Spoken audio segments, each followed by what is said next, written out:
अस्सलाम वालेकुम। आकाशा यासीन आपसे मुखातिब है। भारतीय आर्मी चीफ आरएसएस के सेवक बन गए, पाकिस्तान से मार खाकर भारतीय जर्नल सठिया गए हैं। नाजरीन, आज मैं एक निहायत संगीन और अहम मामले पर गुफ्तगू करना चाहती हूँ।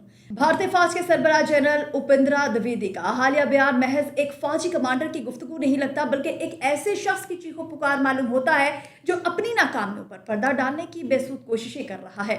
ऑपरेशन सिंदूर की शर्मनाक नाकामी के बाद बजाय इसके कि वो हकायक का सामना करते और अपनी कमजोरियों को तस्लीम करते, जनरल द्विवेदी ने आरएसएस के नजरियाती एजेंडे की जुबान बोलते हुए पाकिस्तान को जुग्राफिया से मिटाने की धमकियां देना शुरू कर दी हैं। ये रवैया किसी पेशावर फौजी की शान के खिलाफ है। असल में ये धमकियां ताकत की नहीं, कमजोरी की निशानी है। कमजोरी इस बात की कि जब आपके पास जमीनी हकायक और सबूत ना हो तो आप सिर्फ नारे लगाने और शोर मचाने पर मजबूर हो जाते हैं। अब जरा इस बयान के पस मंजर पर गौर कीजिए। ये धमकी बराह रास्त पाकिस्तान को नहीं दी गई, बल्कि इसका असल हदफ नई दिल्ली की वो जाफरानी लॉबी है जिसने भारतीय फौज पर दबाव डाल रखा है। जनरल द्विवेदी बाखूबी जानते हैं कि ऑपरेशन सिंदूर एक महंगा और नाकाम तजुर्बा साबित हुआ, जिसने भारत के दिफाई निज़ाम और इसके फौजी हिकमत अमली को दुनिया भर में बेनकाब कर दिया। लेकिन इस हकीकत का एतराफ़ करना इनके लिए मुमकिन नहीं। क्यों? क्योंकि उन पर आरएसएस, संघ परिवार और मोदी सरकार का दबाव है, जो अपने दाखिली सियासत और इंतखाबी बयानियों को जिंदा रखने के लिए झूठ, प्रोपेगेंडे और इश्तियालंगेजी पर इन्हिसार करते हैं।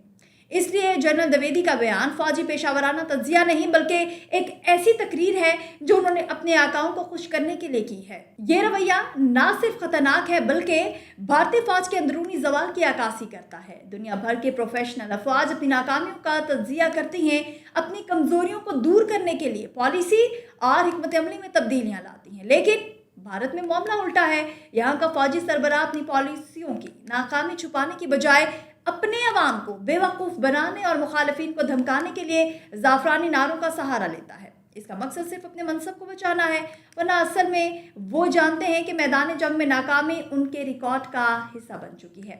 नाजरीन, अब जरा पाकिस्तान के रवैये को देख लीजिए।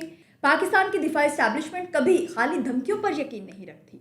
हमने हमेशा हिकमत अमली, तैयारी और मौसर डिटरेंस पर तवज्जो दी है। हमारा मकसद कभी इश्तियाल अंगेजी नहीं रहा, बल्कि अपने दिफा को यकीनी बनाना है। यही वजह है कि भारत के जनरल आज भी पाकिस्तान के नाम से बेचैन रहते हैं।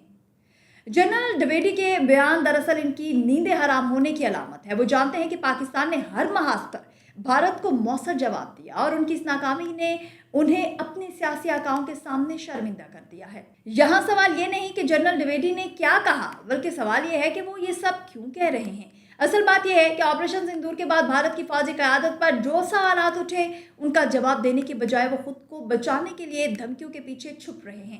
ये बयान ताकत का नहीं, बल्कि मायूसी का पैगाम है। इस हकीकत का एतराफ़ करता है कि भारतीय फौज सियासी दबाव, अंदरूनी तजादात और अस्करी नाकामियों में जकड़ चुकी है।